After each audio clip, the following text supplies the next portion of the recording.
अच्छा बच्चों, अब एक मैंने इस मैट्रिक्स को अलग से लिया, ऑर्थोगोनल मैट्रिक्स। ये एक्चुअली थोड़ा इसके जो प्रॉपर्टीज़ है, इसमें कुछ ज़्यादा प्रॉपर्टीज़ है और थोड़ा ज़्यादा इसमें हमें अंडरस्टैंड करना है, तो इसको मैंने अलग से एज अ मतलब कि जो 4 मैट्रिक्स हमने पढ़ा ना, आइडेम्पोटेंट और फिर नीलपोटेंट और फिर क्या पढ़ा, इनवॉलेटरी और पीरियोडिक, उससे मैंने इसको अलग कर लिया है। ये थोड़ा इंपॉर्टेंट भी है, इस 4 मैट्रिक्स से ज़्यादा ये इंपॉर्टेंट है। इस पर क्वेश्चन अक्सर पूछ देता है जेईई मेंस में खासकर, तो इसको थोड़ा ध्यान से देखो, ठीक है। तो ऑर्थोगोनल मैट्रिक्स किसे बोलते हैं? सबसे पहले कंडीशन क्या है, बड़े ध्यान से सुनो क्या है ऑर्थोगोनल का कंडीशन। और दूसरी बात क्या है कि अगर मैंने तुम्हें ये बोला है कि अगर जो भी मैं प्रॉपर्टी बता रहा हूँ इसमें रटने की ज़रूरत नहीं है। फर्स्ट टाइम अगर तुम देखोगे ना तो तुम्हें डर लगेगा कि यार इतना रटना पड़ेगा, नीलपोटेंट की प्रॉपर्टी रटनी पड़ेगी, आइडेम्पोटेंट की प्रॉपर्टी रटनी पड़ेगी हमें, फिर इनवॉलेंट्री की प्रॉपर्टी रटनी पड़ेगी। कुछ भी नहीं करना, सिर्फ अगर तुम्हें अंडरस्टैंड है देन एंड देयर वहाँ पे तुम प्रॉपर्टी निकाल सकते हो। हमें पता है क्या कि आइडेम्पोटेंट मैट्रिक्स है तो ए स्क्वायर इज इक्वल टू ए होगा। अब ए स्क्वायर इज इक्वल टू ए होगा तो हमारे दिमाग में ही हम कैलकुलेट कर लेंगे डिटर्मिनेंट ऑफ ए या तो 0 होगा या तो 1 होगा। इसमें क्या हमने रट लिया प्रॉपर्टी, कुछ रटा। अब अगर determinant of A not equal to 0 होगा तो फिर वहाँ से हम लोग फर्दर मैनिपुलेट कर लेंगे। तो उसमें कुछ रटना नहीं है, सिर्फ अंडरस्टैंडिंग है। तुम अगर समझ जाओगे, एक बार लिख लोगे तो तुम्हें कोई भी प्रॉपर्टी याद नहीं करनी है।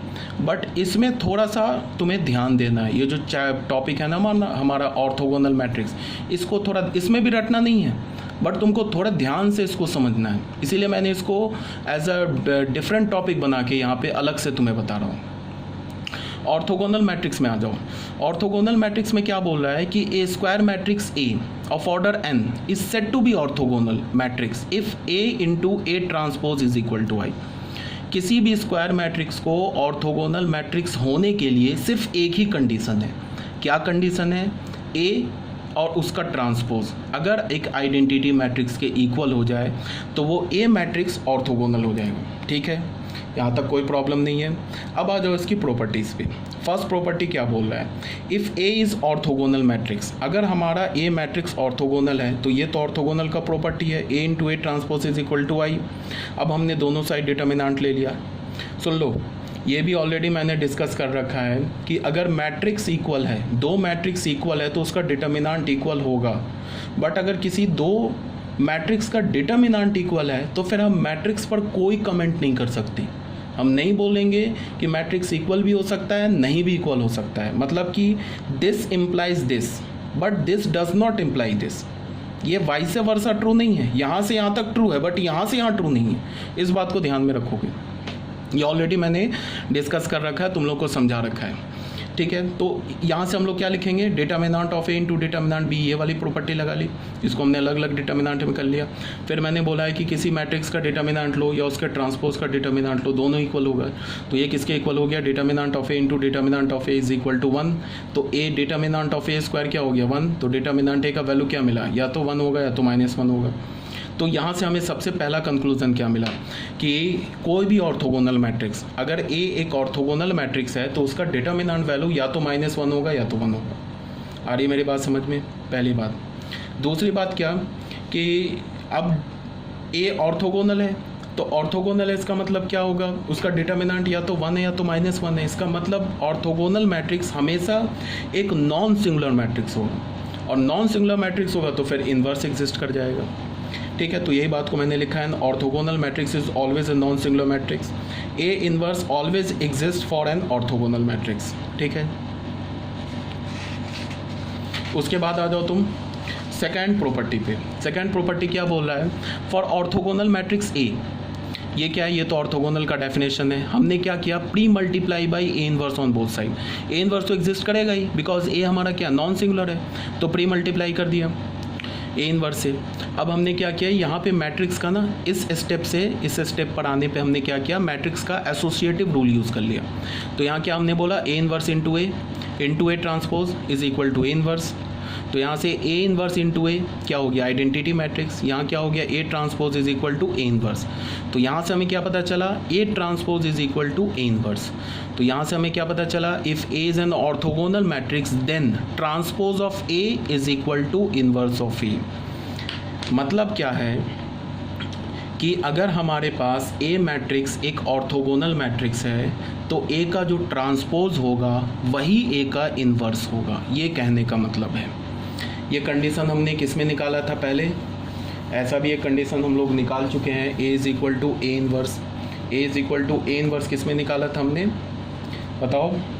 ए is equal to A inverse हमने इनवॉलेटरी मैट्रिक्स में निकाला था। ऐसे हमने बोला था ना कि ए स्क्वायर अगर आई के इक्वल होगा तो यहाँ से हमें क्या होगा कि अगर determinant of A is not equal to 0 होगा तो हमने यहाँ से ए इन्वर्स से मल्टीप्लाई कर दिया into A square is equal to A inverse I. तो ये क्या हो जाएगा, A inverse into A is equal to A inverse. ये आई हो गया तो I A is equal to A inverse. ये तो इनवॉलेटरी मैट्रिक्स का कंडीशन था कि A is equal to A inverse, मतलब ए मैट्रिक्स का इन्वर्स वो खुद होगा। अब यहाँ पे ऑर्थोगोनल का कंडीशन क्या है कि अगर मैं बोलता हूँ कि ए हमारा ऑर्थोगोनल मैट्रिक्स है, क्या मैं बोलता हूँ ऑर्थोगोनल मैट्रिक्स है, तो अगर ए ऑर्थोगोनल मैट्रिक्स है तो ए का जो ट्रांसपोज मैट्रिक्स होगा वही ए का इन्वर्स मैट्रिक्स होगा। तो इसे आपको याद रखना है। ये सब जो छोटा छोटा पॉइंट है ना, ये हमें यूज़ आएगा जेई मेंस एंड एडवांस के क्वेश्चन को सॉल्व करने के लिए। मेंस या एडवांस में तुम्हें डायरेक्ट ऐसे क्वेश्चन नहीं पूछेगा कि फॉर ऑर्थोगोनल मैट्रिक्स और 4 ऑप्शन दे देगा, transpose of A is equal to inverse of A या transpose of A is not equal to inverse of A, ऐसे क्वेश्चन नहीं आएंगे। बट इसका हमें यूज़ होगा, ठीक है ना। हम लोग जो स्टेप है ना, अगर हमें पता चल गया कि ये ऑर्थोगोनल है तो ए की जगह हम ए ट्रांसपोज की जगह ए इन्वर्स से हम उसको रिप्लेस कर सकते हैं। तो ये प्रॉपर्टी तुम्हें याद रखने हैं, जितने प्रॉपर्टीज़ बता रहा हूँ। अब आ जाओ थर्ड में। थर्ड में हमने क्या बोला कि for orthogonal matrix A into A transpose is equal to I, ठीक है। यहाँ पे हमने क्या किया कि ए इन्वर्स से प्री मल्टीप्लाई कर दिया, फिर इसको एसोसिएटिव रूल से इसको एक साथ लिख लिया, तो ये हो गया ए इन्वर्स के इक्वल। इसको आई के इक्वल कर लिया तो I into A inverse, sorry I into A transpose is equal to A inverse, तो A transpose is equal to inverse. ये तो अभी हमने यही ऊपर कैलकुलेट किया। उसके बाद देखो हमने क्या किया, उसके बाद हमने ए से पोस्ट मल्टीप्लाई, यहाँ तक जो हमारी कैलकुलेशन है वो सेम है सेकंड नोट वाली, A transpose is equal to A inverse.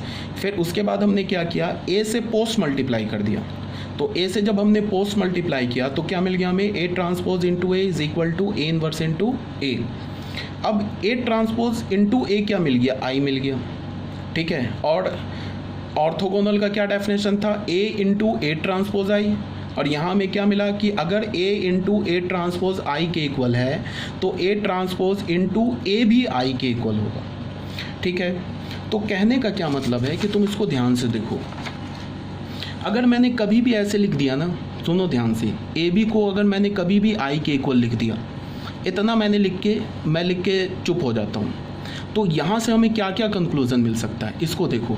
यहाँ से तुम ये बोल सकते हो कि अगर ए बी आई के इक्वल है तो बी ए भी आई के इक्वल होगा, ठीक है। कैसे होगा, अगर ए बी आई के इक्वल है एंड डिटर्मिनेंट ए जो है हमारा एक नॉन सिंगुलर मैट्रिक्स है, या ए जो हमारा एक नॉन सिंगुलर मैट्रिक्स है, तो ए इन्वर्स से हमने प्री मल्टीप्लाई कर दिया, तो ए इन्वर्स आई, तो ये क्या हो जाएगा आई, तो ये बी हो गया, ये क्या हो गया ए इन्वर्स हो गया।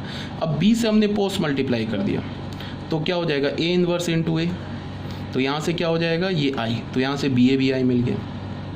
तो अगर ए बी आई है and A is a non singular matrix, then B A is equal to I, तो A B is equal to B A is equal to I हो जाएगा। फिर से एक बार बोल रहा हूँ, अगर ए बी आई है and A is a non singular matrix, then B A is equal to also I, then A B is equal to B A is equal to I. और फिर मैंने ये बता रखा है कि अगर ए बी और बी ए आई के इक्वल है तो याद करो मैंने बोला था कि ए का इन्वर्स बी हो जाएगा और बी का इन्वर्स ए हो जाएगा, ऐसा मैंने बोला है। तो यहाँ से हम क्या लिख सकते हैं, ए का इन्वर्स बी हो जाएगा एंड बी का इन्वर्स ए हो जाएगा। देखो एक इस इंफॉर्मेशन से हमने क्या क्या डिड्यूस कर लिया, ए बी आई के गिवन है एंड हमें पता है कि ए जो है हमारा एक नॉन सिंगुलर मैट्रिक्स है, तो मैंने क्या बोला, if A B is equal to I then B A is equal to I and A inverse is equal to B and B inverse is equal to A. ये बात clear है। अब आ जाओ जो हमारे पास गिवन कंडीशन है उस पर आ जाओ। गिवन कंडीशन क्या है एक बार फिर से मैं बता रहा हूँ, सुनो ध्यान से।